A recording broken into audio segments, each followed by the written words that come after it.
Welcome to the Focolare Word of Life podcast for October 2022.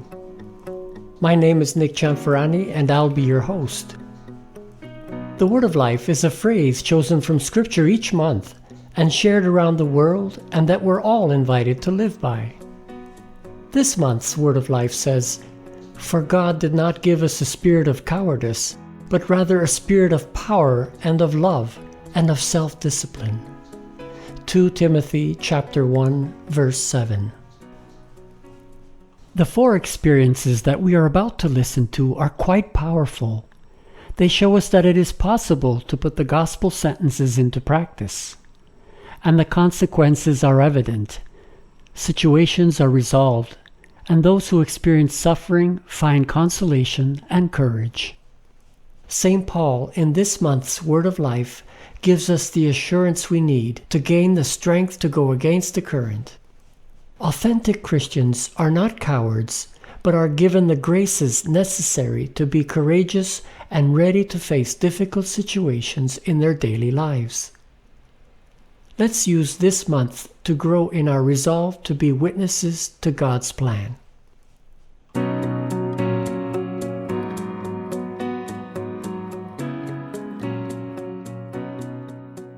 In today's podcast, we will be listening to experiences that are an example of how to live this month's Word of Life. The first experience is by Mary Hartmann, who shares how faith and courage helped her find a balance between work and family. The second experience is one that touched me deeply as Angel, a teenager, struggles with life-threatening health issues. The third experience comes to us from Australia. Vilar tells us about a situation at work. The final experience is by Judy Henschen, who shares how she took courage and patiently helped a person difficult to deal with. Hi Mary, welcome to our podcast. I'm so delighted to have this opportunity to reconnect with you again. I had the great pleasure of meeting you, Tom, and the family when I first moved to Brooklyn in 1985. You and Tom have been married for over 50 years and have 10 wonderful children. Can you tell our listeners a little bit more about yourself? Sure. Hi, Nick. It's nice to see you too. I haven't seen you in a while, so this is like a family reunion here. Yeah. Well, I am originally from the Philippines. I came to this country, to the United States, when I was very young. I was 16 years old. And then I studied here. I became a nurse. And then I, met Tom and we got married and we lived in Brooklyn for many, many years because he taught at Brooklyn College. And so we moved close to the school. Wonderful, Mary. Thanks for sharing that with us. I really enjoyed reading your experience. Could you share it with our listeners now? Sure, I'd love to. And this is a gift for me too, very, very much. As I mentioned, I'm a nurse. I'm a registered nurse, and I worked at a school. And when I returned to the school after the summer off, I received the news that due to budget cuts, the state eliminated the nurse's position for this school. And so this was huge disappointment for me, not only because I was losing my job, but also I had my wonderful colleagues who I really enjoyed working with. So I was, of course, concerned about getting another job. How easily would I find another one? So I could then continue, or we could continue to provide for our large family. And as you mentioned, Tom and I had 10 children, so a lot of big family to provide for.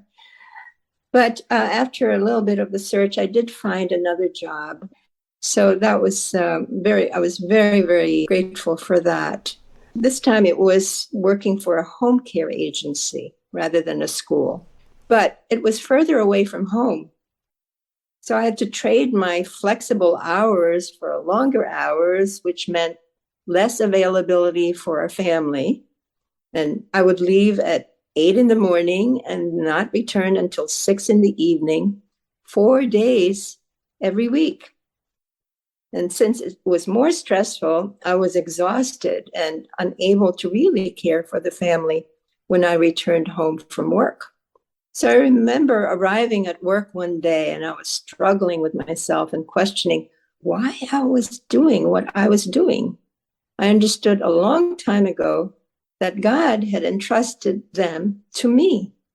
I spoke to my boss and told him that at a certain point, I did make this decision with Tom that I couldn't continue working for the agency because I needed more time to be with my family. So he listened and then said, "Why don't you work as a consultant? And that way you can continue doing our staff training." Now, this unexpected response from him caught me by surprise. And he said, "You can set your hourly fee and decide how many hours you want to work." I never thought of working as a consultant. This was such a gift. So I became a nurse consultant and I established my hourly fee and decreased my work days and hours. And then I was there again for our family. And my husband, Tom, and I were so amazed to find that my earnings as a consultant were really not much less than what I received as a salaried employee for this agency. So the hundredfold, truly the hundredfold. It's true, Mary, to see how the Spirit gives us the light to do what's best for the situation. Yes, and he does give that courage, and also not only the courage, but the inspiration. His voice, his promptings inside was very clear.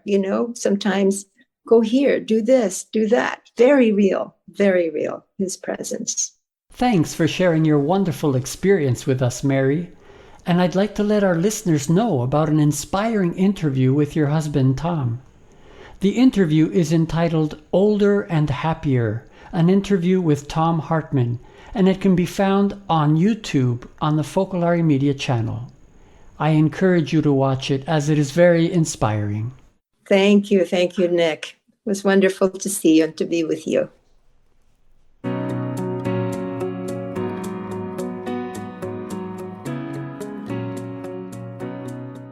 And now I'd like to welcome a very dear friend of mine. Before you begin, Angel, I'd like to define a couple of words that you use while sharing your experience. The first one is Focolare, which is a lay movement in the Catholic Church working for unity of all peoples. And then the term Focolarino is a consecrated member living in one of the Focolare communities. Hello, everyone. I am Angel from Dallas, and I have known the Focolare since I was a small kid. I've had many close calls with death. I went with my family to San Antonio. I went to go play a tournament there. I didn't feel well at all throughout the games that we had. I remember by the end of the day, I felt that it just wasn't me at all. On Sunday morning, when I was getting ready to play the championship with my team, immediately I passed out. I didn't know it at the time, but I had a heart attack. At such a young age, I was 15 at the time, and I was rushed to a nearby hospital. Shortly after that, I passed out a third time, and that was my third heart attack. Although it was only 10 days that I was in the hospital at San Antonio, it was agonizing. It was hard. Although I had been in the hospital before because I have a condition that it's a blood disorder that have tumors, and it's a malformation in my circulatory system. Therefore, I have to take care of the tumors and whatnot. I always felt like I never wanted to continue living on. I felt that the stress and the anguish was too much for my heart, too much for my soul. Thankfully, there was a Focolarino there in San Antonio. His name was Spode. His full name was Martin Klingbacher. I was able to have a much deeper conversation when he went to go visit me at San Antonio. He took the Eucharist to our area, our room, and I was able to receive it. I even got anointing of the sick because he asked for it for me. We were incredibly thankful for his moments in that hospital. He made my life a little more bearable in those moments. Every single time before he left, he would tell me, "Oh, that's suffering. Just put it in a box and believe in his love, in his grace, in his compassion, that suffering is not for nothing." And I always remember those words. I never ever forgot them.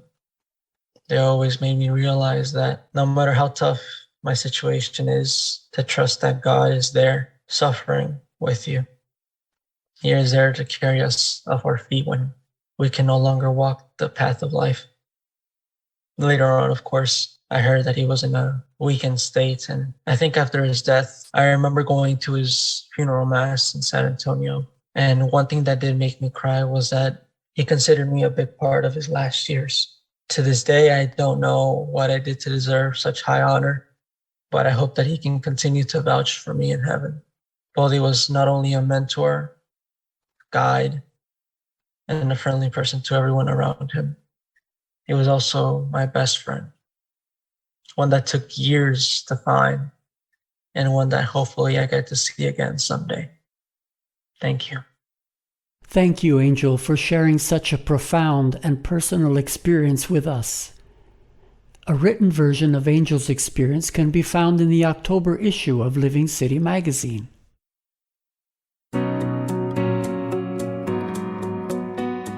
Dear friends, in this episode we've been listening to experiences of people living this month's Word of Life, which is, "For God did not give us a spirit of cowardice, but rather a spirit of power and love and self-discipline," taken from 2 Timothy chapter 1, verse 7. You can read additional experiences in Living City magazine. And remember, you can listen to the Word of Life commentary in the previous episode of this podcast. And now let's continue with our experiences. Welcome, Vilar. We're so happy to have you here with us today, all the way from Australia. Hi, Nick. Thank you so much for having me in your podcast today. I'm in Melbourne at the moment. I migrated to Australia in 2018, and I've been more than 4 years in Australia. I grew up and I was born in Iraq. And because of the war in Iraq, I had to leave my home country. And I lived nearly 11 years in Jordan. Then I had to go back to Iraq because the situation was getting better. Then again, the war started, and I left and I went to Lebanon for another 3 years. Then I migrated to Australia, and here I am in Melbourne. Wow, Vilar, what an adventure. I'm sure you'd be able to write a book about everything you've lived in all these years. Again, we're really happy that you're here with us to share your experience. So go ahead, the mic is yours. Of course, Nick. Thank you. First, I just would like to say that I worked in the community sector for more than 17 years in my life. Just because of the war and the difficult times, I learned how to always be around people and help people, because we suffered and we lived very difficult times, and I loved being around people, and that's what I did and what I'm doing now. And my experience starts when I met one of my clients who's got disability, and he's Nelson syndrome. And I was always happy to help and support all my clients. And in particular, this client, because he was in a very difficult times. And every day I was going to work, I was praying for him, until one day his father contacted me, and he was angry at me because there was a delay from services that we were providing. Basically, I was trying to explain to him that the delay was from another service provider, just because my job was support coordination. So I was coordinating his health and support between other services. Every time I was explaining, I didn't feel that he was paying attention, or he wanted to know what I meant, or what I was explaining to him, why this person is angry at me. But at the same time, I was thinking, no, probably because it's not easy. It's not easy what he's going through. And every day I started my day praying for my client and his family, because it's not an easy thing that what they're going through.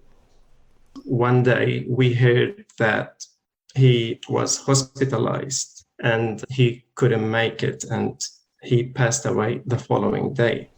And we all decided to go to the funeral, the staff and all the team with me.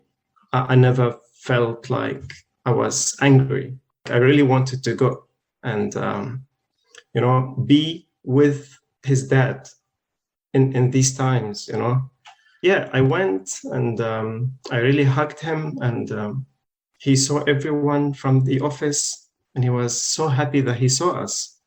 He wasn't expecting me to be there, and he started crying and apologizing. Till this moment, he calls me and he calls everyone in the office just to say hi.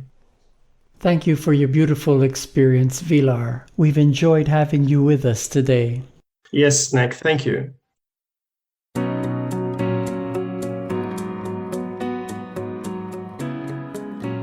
Hi, Judy. Welcome to our podcast. I want to thank you for offering to share your experience with us. Could you tell us a little bit about yourself? Sure. Nick, thank you. I live in Austin, Texas, and I have two children, one that lives in Houston, one in Ann Arbor, Michigan. I worked for several years at my parish church office, was on the staff there, but recently retired a couple of months ago. And so getting used to retirement, but enjoying it very much. Thanks for that, Judy. And could you share your experience with us now? Yes, I'd be glad to. Well, at the parish office where I used to work, there was a woman named Martha who called from time to time to make an appointment with the priest. Martha's manner with the office staff was often difficult. She could be blunt, demanding, even condescending. One day she called me sounding very nervous with kind of an unusual request. So in a very short time, she was going to be driving down the busiest highway in Austin to a physical therapy appointment. And she was so worried about finding the clinic and arriving on time. She told me to get her the very best driving directions to the clinic, the fastest route there. And Martha really hadn't mastered the use of her phone GPS, and she wanted me to guide her. After clearing up a misunderstanding that really raised her level of irritation with me, I told her I would get the directions and call her back as soon as possible. And then I thought, this task really isn't my responsibility. It's taking a lot of my time at work. And honestly, I was feeling kind of annoyed with her demanding attitude. Then I asked God for help, and it occurred to me that Martha is my sister. And if I were in a similar situation, stressed and anxious, I would really appreciate the help. The next thing I knew, she was calling me while driving down Interstate Highway 35, asking frantically which exit she should take. Oh, I was really on the spot. When I told her the name of the exit, she raised her voice in alarm and said, "I've never heard of this exit. This is not the way I went the last time." I kept my cool and spoke firmly, telling her, "Martha, don't worry. I'm certain this is the correct exit, and you'll see it momentarily." In the next instant, her mood completely changed. She found the exit and exclaimed in an excited voice, "Judy, you did it. This is the right exit, and I know where to go from here. This all looks familiar." And then she described the exact route from there to the clinic and told me that she would find it easily and arrive on time. After her appointment, Martha called back to say a big thank you to me. She said she was happy and grateful for my help, and that the day had turned out to be a very good one for her after all. I just really thanked God for enabling me to overcome my feelings of frustration and have compassion for Martha's helplessness and anxiety, and take the time to offer practical help to my sister in need. Thank you for sharing your lovely experience, Judy. It teaches me how to listen to others and how to be available to help others, even if they can sometimes seem anxious. You're welcome. It was good to be here with you, Nick. So thank you for joining us today. I hope you have been inspired by the wonderful stories shared, and I look forward to being with you again next month. To listen to the commentary on the Word of Life, just go to the previous episode of this podcast. I invite you to join me each month for new episodes. Please consider making a donation to Focolare Media so that we can continue producing inspiring podcasts. Visit give.focolare.us. That is give.focolare.us, and look for the tab that says Focolare Media. In the notes option, please specify donation for podcast production. Thank you in advance for your support. Bye for now, and God bless. The Word of Life is translated into approximately 90 different languages and dialects, reaching millions worldwide through print, radio, TV, and other media. There are special versions for children and teens as well, which you can find at livingcitymagazine.com. This podcast has been brought to you by Focolare Media.